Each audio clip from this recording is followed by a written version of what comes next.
17 février, action de grâce à Dieu pour la reconnaissance de notre congrégation. C'est le 17 février 1826 que le pape Léon XII approuva la congrégation des missionnaires oblates de Marie Immaculée ainsi que ses constitutions et règles. Le chapitre général de 1826 décidait que chaque année, le 17 février serait célébré comme une fête propre. Au fil du temps, cette célébration a pris de l'ampleur.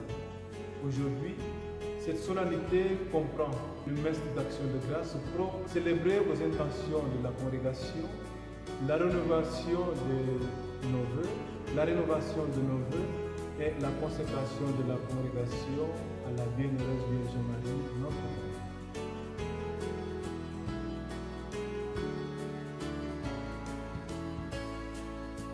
L'Église, c'est bel héritage du Sauveur qu'elle avait acquise au prix de son sang, a été ravagée de nos jours d'une manière cruelle. Cette épouse chérie du Fils de Dieu, pleurant la honteuse défection des enfants qu'elle a engendrés et envoie à la terreur. Chrétiens apostats et totalement oubliés des bienfaits de Dieu ont irrité la justice divine par les crimes.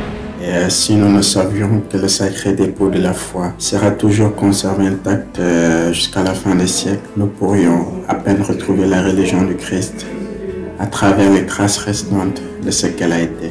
De sorte que l'on peut dire avec vérité que grâce à la malice et à la corruption des chrétiens de nos jours, l'état de la plupart d'entre eux est pire que celui de la gentilité avant que la croix eût écrasé les idoles. Dans cette déplorable situation, l'Église appelle à grands cris les ministres auxquels elle a confié les plus chers intérêts de son divin époux, pour qu'ils s'efforcent de ramener par leurs paroles et leurs exemples la foi prête à s'éteindre dans le cœur des plus grand nombre de ses enfants. Hélas, il en est peu qui répondent à cette invitation pressante. Plusieurs même aggravent ces mots par une conduite répréhensible, loin de songer à faire entrer les peuples dans les sentiers de la justice.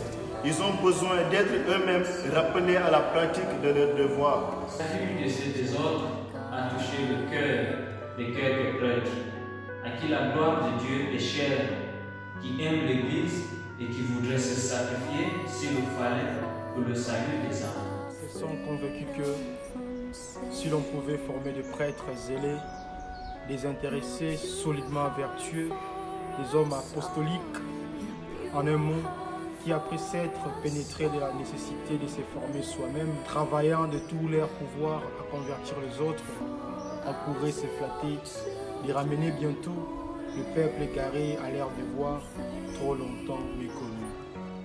Veille sur ta personne et sur ton enseignement, dit l'apôtre Saint Paul à Timothée. Persévère à ses dispositions. Agissant ainsi, tu te sauveras, toi et ceux qui t'écoutent. Que fit en effet notre Seigneur Jésus-Christ lorsqu'il voulait convertir le monde? Choisit un certain nombre d'apôtres et de disciples qu'il forma à la piété, qu'il remplit de son esprit, et après les avoir formés à son école, il les envoya à la conquête du monde, qu'ils eurent bientôt soumis à ses saints lois. Que doivent faire à leur tour les hommes qui veulent marcher sur les traces de Jésus-Christ, leur divin maître, pour lui reconquérir tant d'âmes qui ont secoué son joug? Ils doivent travailler sérieusement à devenir le saint. Marcher courageusement dans le même voie que tant d'ouvriers évangéliques nous ont laissé des si beaux exemples de vertu dans l'exercice d'un ministère auquel ils se sentent appelés comme eux-mêmes. Renoncer entièrement à eux-mêmes, avoir uniquement en vue la gloire de Dieu, le bien de l'Église, l'édification et le salut des âmes.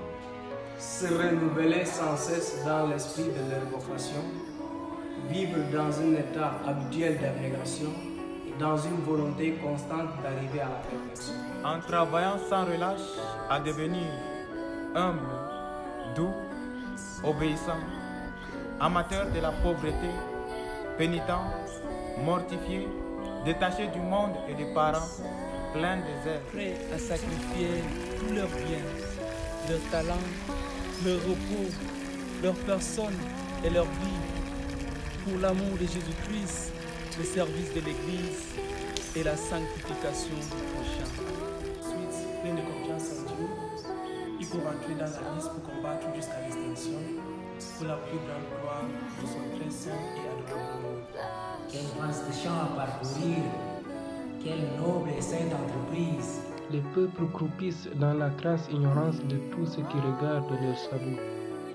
La suite de cette ignorance a été l'affaiblissement de la foi, la corruption des mœurs et de tous les désordres qui en sont inséparables. Il est donc important, il est pressant de faire entrer dans le bercail tant de brebis égarées, d'apprendre à ces chrétiens dégénérés ce que c'est Jésus-Christ, de les arracher à l'héritage du démon et de leur montrer le chemin du ciel. Il faut mettre tout en œuvre pour étendre l'empire du Sauveur, celui de l'enfer, empêcher des milliers de crimes, mettre à l'honneur et faire pratiquer toutes sortes de vertus.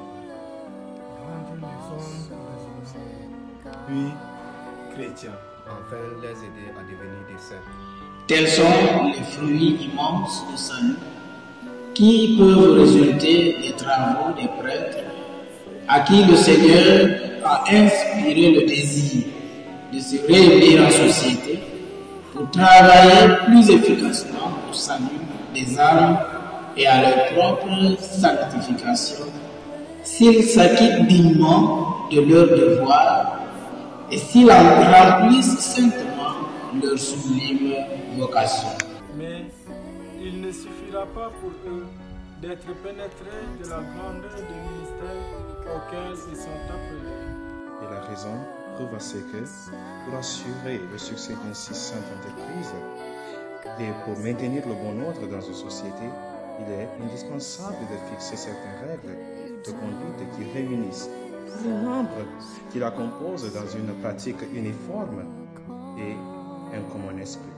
C'est ce qui constitue la force des corps qui maintient la ferveur et en assure la durée.